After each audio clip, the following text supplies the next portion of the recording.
Everyone, मेरा नाम है फ़हीम अहमद और आप देख रहे हैं टाइम्स ऑफ नजीबाबाद। आज हम बात करेंगे यूपी की सियासत की। यूपी विधानसभा चुनावों पर हम समीकरण पर बात करेंगे कि किस तरह से यूपी का विधानसभा चुनाव चल रहा है, इसकी ज़मीनी हकीकत क्या है, ये हम आप सब लोगों को दिखाना चाहेंगे।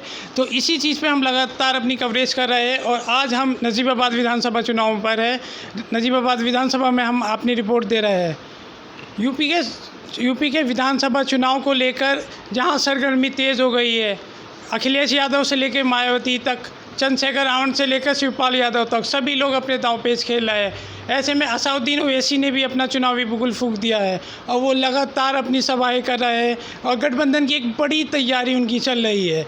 तो इसी बात पर आज हम समीकरण जानेंगे, ज़मीनी रिपोर्ट जानेंगे कि नजीबाबाद विधानसभा चुनाव में एमआईएम क्या भूमिका निभा सकती है, कितना असर पड़ेगा, क्या एमआईएम सपा का रास्ता रोकेगी या भाजपा को फ़ायदा पहुंचाएगी या फिर अपना आप में कुछ बड़ा कर दिखाएगी।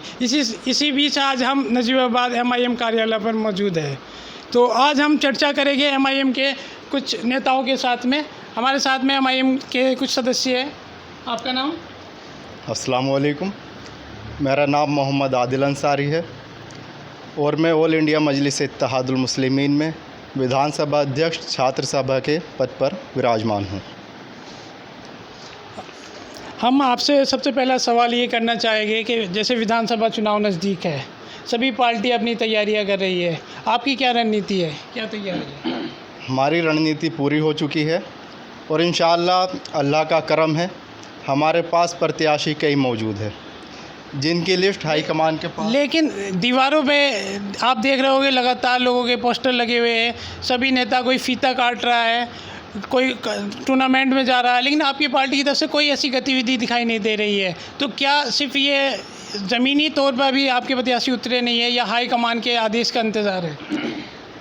अगर ज़मीनी स्तर पर बात की जाए या बैनर या रेबिन काटने की बात की जाए तो मैं आपको ये जानकारी दे देना चाहता हूँ कि बैनर लगाने से या फीता काटने से विकास नहीं होता, ना ही विकास में कोई वृद्धि होती है, विकास होता है करने से। और हमारे पास मौजूदा वक्त में ऐसे कई प्रत्याशी है कि अल्लाह के शुक्र से अगर पब्लिक उन्हें पसंद करेगी, उन्हें जिताकर विधानसभा तक पहुंचाएगी, तो इंशाअल्लाह हम आपको बताएंगे, हमारी पार्टी आपको दिखाएगी कि विकास आखिर में होता क्या है।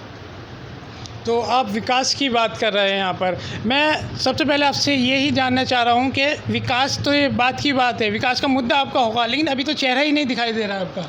नहीं, इंशाअल्लाह बहुत जल्द हमारी टीम और हाईकमान से हमारी लगातार बात चल रही है। कई लिस्ट प्रत्याशियों की हमारे पास मौजूद है, मगर हाईकमान जो चीज़ फ़ाइनल करेगी हमारी पूरी टीम मिलकर उसे चुनाव लड़ाएगी। अभी हम आपके पास में दोबारा लौटेंगे। हम इतना बात करते हैं नगर अध्यक्ष एमआईएम के। अस्सलाम वालेकुम, मैं नजीबाबाद एमआईएम पार्टी का नगर अध्यक्ष मोहम्मद शजर तैयब। सजर तैयब जी, हम आपसे बात करना चाहेंगे। आपने अपना कार्यालय भी यहाँ पर खोल दिया है, आपकी तैयारियाँ चल रही है, लेकिन आपके उम्मीदवार यहाँ पर दिखाई नहीं दे रहा है। कहीं आपकी पार्टी का फ्लैक्स नहीं लग रहा, किसी दीवार पे विधानसभा प्रत्याशी का कोई भी फ़ोटो हमें नज़र नहीं आ रहा है। आखिर ऐसी क्या वजह है? नहीं, ज़मीनी स्तर पर हम अंदर खाने काम कर रहे हैं और लोगों से मिल रहे हैं, मीटिंग वगैरह भी। अभी हाईकमान के इंतज़ार है, हाईकमान के आदेश का इंतज़ार? नहीं, हाईकमान के आदेश का भी इंतज़ार है और हम पे 3-4 प्रत्याशियों की फ़ाइल पहुंच चुकी है, लखनऊ हमने पहुंचा चुके हैं और बहुत जल्द हम घोषित करने वाले हैं इंशाल्लाह। बहुत जल्द घोषित होने वाले हैं। तो हम दोबारा आदिल अंसारी के पास लौटेंगे। आदिल अंसारी से हम एक सवाल करते हैं कि जिस तरह से आपने अभी उम्मीदवार की घोषणा नहीं की है, लेकिन ज़मीनी जो तैयारियां है, अभी तक एमआईएम किन किन गाँव में दौरा कर चुकी है, कहाँ आपकी तैयारी चल रही है? अगर हम आपको तैयारी की बात बताएं, जब बात तैयारी करने की आती है तो मैं आपको बताऊं, ऑल इंडिया मजलिस इत्तेहादुल मुस्लिमीन का कार्यकर्ता अपने आप में तैयारी में लगा हुआ है।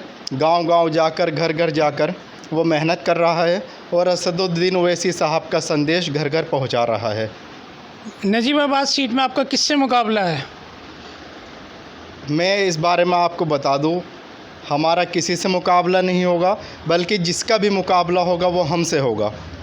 आप कह रहे हैं आपसे मुकाबला होगा, लेकिन आप पिछला रिकॉर्ड उठा के देखें तो आपको करीब 2000 के करीब वोट पड़े हैं। तो ऐसे में इतनी बड़ी लीड कहाँ से लाई है? देखिए, जब जनता किसी को स्वीकार करती है तो जनता यह नहीं देखती कि 2000 वोट पड़े।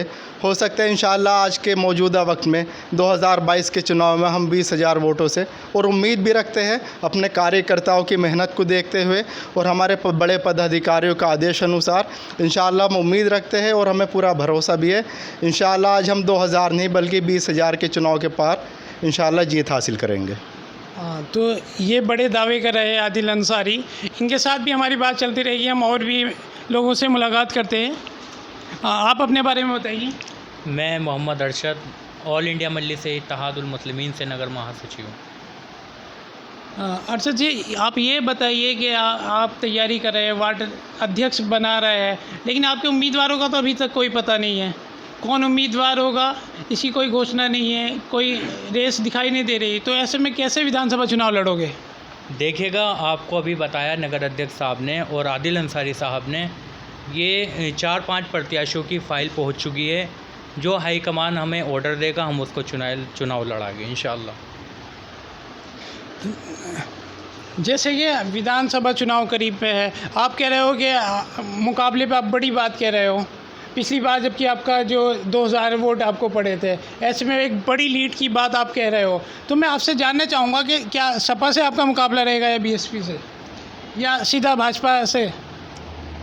हमारा मुकाबला सीधा उस प्रत्याशी से होगा जो प्रत्याशी जीत के बाद भी और लगातार 2 बार जीतने के बाद भी, अगर आप नजीबाबाद विधानसभा की बात करो, आपको सड़कों में गड्ढे दिखाई देंगे, बल्कि मैं ये कहूँगा गड्ढों में सड़कें दिखाई देंगी। अगर आप शिक्षा की बात करो कि 2 बार विधायक रहने के बाद भी यहाँ कोई स्कूल ऐसा नहीं मिला जिसमें आवाम के बच्चे पढ़ सके, यहाँ कोई डिग्री कॉलेज बच्चों को ऐसा नहीं मिला जिसमें बच्चों को सुविधा मिल सके, इसमें बच्चों को कोई ऐसी चीज़ नहीं मिली जिससे वे अपना भविष्य उज्जवल बना सके। मतलब विकास की बात करना चाह रहे हैं जी, इस बार मुद्दा विकास का होगा। मुद्दा ना ही हिंदू मुस्लिम का होगा, ना ही किसी चेहरे का होगा। अच्छा, आप विकास की बात कर रहे हैं, आप विकास के नाम पर सामने वाले को घेर रहे हैं, तो मैं आपसे ये पूछना चाहूँगा, अगर आपकी पार्टी से विधायक बन जाए, आपकी पार्टी MIM नजीबाबाद में जीत जाए, तो क्या विकास करेगी MIM? इंशाअल्लाह जीतने के बाद ऑल इंडिया मजलिस इत्तेहादुल मुस्लिमीन का टारगेट ये होगा, सबसे पहले वो काम करेगी जिसकी आवाम को ज़रूरत है। आप नजीबाबाद में विधानसभा की बात करें, नजीबाबाद विधानसभा में ऐसा कोई हॉस्पिटल स्थित नहीं है कि अल्लाह ना करे किसी के साथ कोई हादसा पेश हो जाए तो वो अब सुविधाओं से यहाँ पर प्राप्त हो सके। बात आती है फिर शिक्षा की। अगर शिक्षा के क्षेत्र में बात करें, आप मुझे बताइए कि इस 10 साल के कार्यकाल में क्या आपको कोई डिग्री कॉलेज प्राप्त हुआ? क्या आपको कोई इंटर कॉलेज प्राप्त हुआ? नहीं, कोई प्राप्त नहीं हुआ।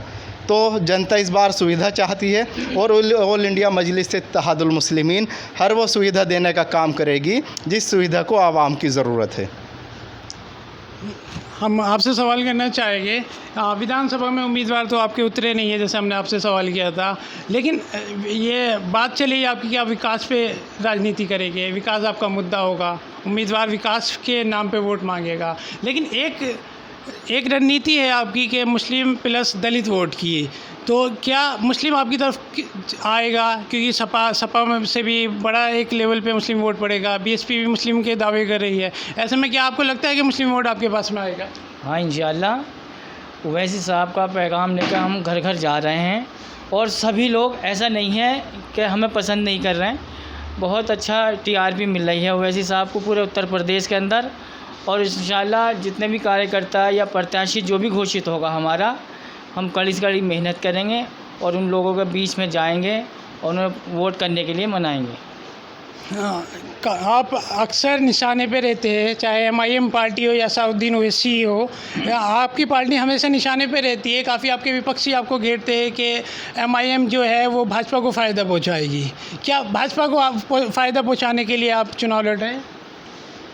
देखिए, जब बात ऑल इंडिया मजलिस इत्तेहादुल मुस्लिमीन की आती है तो कुछ फ़िरका परस्त लोग ऑल इंडिया मजलिस इत्तेहादुल मुस्लिमीन को सिर्फ मुसलमानों की पार्टी बताते हैं, जबकि इस गलत फहमी को मैं आपकी दूर कर देना चाहता हूँ। मैं आपको बताना चाहूँगा कि ऑल इंडिया मजलिस इत्तेहादुल मुस्लिमीन हर वर्ग की पार्टी है, हर तबके की पार्टी है। और जब बात आती है ऑल इंडिया मजलिस इत्तेहादुल मुस्लिमीन की चुनाव लड़ने की, तो आप देखिए अगर आम आदमी पार्टी उत्तर प्रदेश में चुनाव लड़ेगी तो क्या वो वोट कटवा पार्टी नहीं होगी? निशाना आप पे साधा जाता है। अब बिहार में गए आपने बिहार में चुनाव लड़ा, आपको वहाँ से बेहतर रिजल्ट आया आपका, लेकिन पश्चिम बंगाल के लोगों ने आपको नकार दिया। पश्चिम बंगाल की जनता ने ममता बनर्जी को कबूल किया। तो लोग कह रहा है कि यूपी में भी ऐसा होगा कि MIM को जो है पश्चिम बंगाल की तरह ही यहाँ पर वापस भेज दिया जाएगा। देखिए, नकारने की बात पर मैं आपसे इतना कहूँगा, इस नकारने की बात पर आपको थोड़ी सी गलतफहमी है। शायद मैं कहूँगा आपको पूरी जानकारी प्राप्त नहीं हो पाई। हमारे राष्ट्रीय अध्यक्ष जनाब असदुद्दीन ओवैसी साहब का पैगाम है और उनका संदेश है कि भाजपा को रोकने के लिए हम हर पार्टी के साथ हैं। तो आइए, हमारे साथ आइए, हमारे साथ साझेदारी कीजिए। तो क्यों नहीं आते? आइए। नहीं, सपा तो आपके साथ आने के लिए तैयार नहीं है, तो फिर आप BSP आपके साथ आने के लिए तैयार नहीं है, तो आप किसके साथ जाना चाहते हैं? भाजपा के साथ जाना चाहते हैं? भाजपा से हमारा मुकाबला है। और आपको मैं बता देना चाहता हूँ कि दरिया के दो किनारे होते हैं और दो किनारे कभी एक नहीं हो सकते। और वो दो किनारे, एक किनारे का नाम भाजपा और दूसरे किनारे का नाम ऑल इंडिया मजलिस इत्तेहादुल मुस्लिमीन है। अच्छा, आप 100 सीटों पे चुनाव लड़ रहे हैं, तो 100 सीटों पे क्यों चुनाव लड़ रहे हैं? लोगों का कहना है कि अगर असदुद्दीन ओवैसी को चुनाव लड़ना है तो वो सब पूरे यूपी में लड़े, सभी सीटों पे लड़े, फिर 100 सीटों पे लड़ के वो भाजपा को क्यों फ़ायदा पहुंचाना चाह रही है? देखिए, असदुद्दीन ओवैसी साहब ने हम सब के सामने और पूरी आवाम के सामने एक संदेश लोगों को दिया था, और वो संदेश ये था कि जब यूपी की सरकार बने तो डिप्टी CM मुस्लिम वर्ग का हो, मुस्लिम समाज का हो। और मुस्लिम समाज के लिए 100 सीटों पर डिप्टी CM बनना बहुत खुशी की बात होगी। तो किसे आप डिप्टी CM बनाना चाह रहे हैं? देखिए, डिप्टी CM इंशाअल्लाह आपके सामने आएगा और नाम भी हम उसका खुलासा करेंगे, मगर इंशाअल्लाह पहले हम 100 सीट पर जीत हासिल करेंगे, उसके बाद आगे की बात करेंगे। तो ये आदिल अंसारी जी का कहना है कि पहले हम विधायक वो बनेंगे और उसके बाद में फिर हम काम करेंगे। तो अभी हम फिर अरशद के पास आते हैं। अरशद जी, हम आपसे पूछना चाहते हैं कि आखिर क्या रणनीति है आपकी? क्या चाहते हैं आप कि आप जो है सपा को फ़ायदा पहुंचाएंगे या BSP और भाजपा को फ़ायदा पहुंचाएंगे? चाहते क्या है आप? आप तो सपा को नुकसान पहुंचा रहे हैं। आप यानी आप चाहते कि भाजपा निकले? जी देखो, बीजेपी को रोकने के लिए हम ये चाहते हैं समाजवादी पार्टी भी हमारे साथ में आए। क्यों नहीं आते ये लोग? आखिर मुझे कम से कम ये मकसद तो बताए, हमारे साथ क्यों नहीं आना चाहते ये लोग? BSP भी तो आपके साथ नहीं आना चाहती।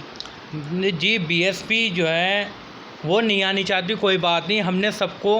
हमने सबके लिए दरवाजे खोल रखे हैं, चाहे उसमें बसपा हो, समाजवादी पार्टी हो या चंद्रशेखर की आज़ाद समाज पार्टी हो। हमने सबके लिए दरवाजे खोल रखे हैं। सभी हमारे साथ आए और मिलकर के चुनाव लड़े और इंशाल्लाह सरकार बनाए।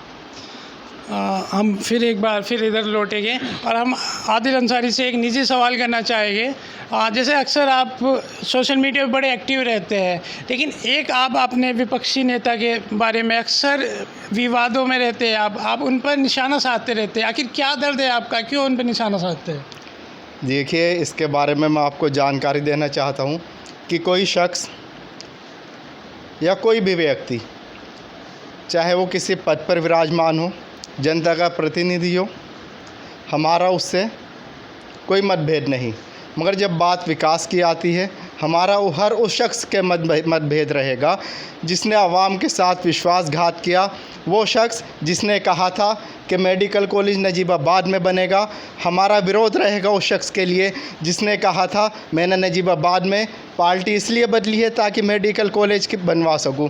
आप सोच कर देखिए, जब नजीबाबाद मेडिकल कॉलेज की बात नजीबाबाद के आवाम को पता चली थी, नजीबाबाद के नौजवानों को पता चली थी, उनका चेहरा, उनका दिल खुशी के मारे खिलखिला उठा था। मगर आज उनके चेहरे देखिए आप किस तरह मुरझाए हुए हैं कि नजीबाबाद कॉलेज के नाम पर नजीबाबाद की आवाम के साथ तालीम, एजुकेशन और इल्म को लेकर किस तरह का विश्वासघात किया गया था।